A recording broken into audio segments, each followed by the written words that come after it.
Once, a young man lost his mother, and he was so close and so attached to his mother that ever since she passed away, he was not able to become a normal person. He was in a depression. He was not able to focus on his studies. He was not even going for his work. So his father, after so much of advice, understood that he has to be taken to a counselor. So one day, the father took his son to a counselor. When they went, the counselor was busy reading a book. So the counselor looked at the father and the young man, and both of them greeted this counselor. He looked at them. Again, he got into reading the chapter. After 10 minutes, when he completed the chapter, he kept the book down. Then he asked them, "What made you to come here?" So the father explained the whole situation to the counselor, said, "Sir, my son lost his mother.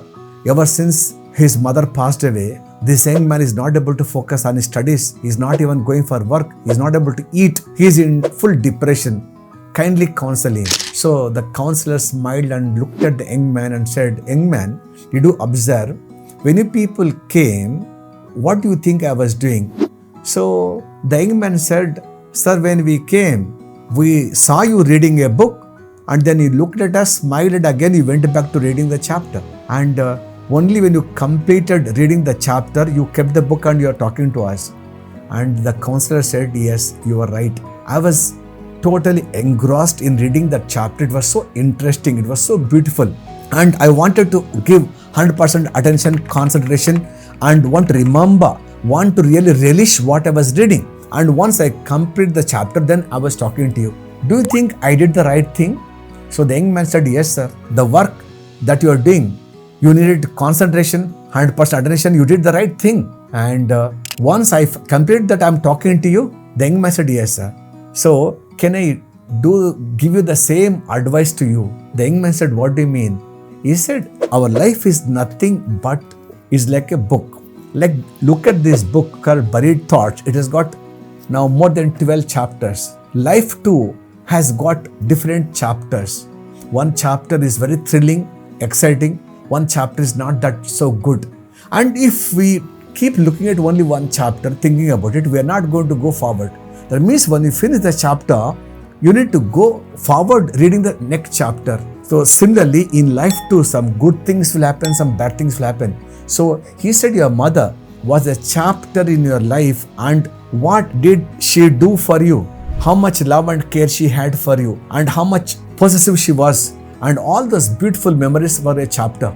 If you are totally stuck in the chapter, her ending will only create pain. The thing is, you need to close the chapter, you need to move forward. As long as you are able to pay attention and concentration on the chapter, how I can recollect, I can remember after many days what I read. Similarly, if you have really lived those moments with your mother, even after many years, you can still relish those moments that you spent with your mother.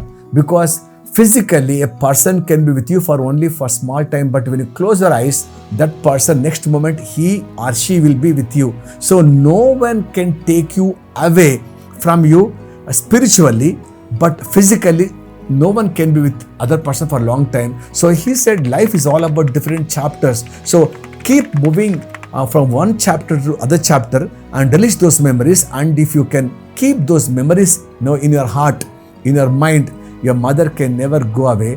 And wherever your mother is, always she wants good things only happen for you. If you are depressed, if you are upset, if you are not eating food, you are not exercising, you are not focusing on studies, you are not going for work, now by being there, your mother can never be happy. In fact, you want your mother to be happy. If you want her to be happy, you should be happy, and then treasure those moments in your heart and then move away. And this little lesson made this boy to move ahead in life, and he went and became very successful in life as well.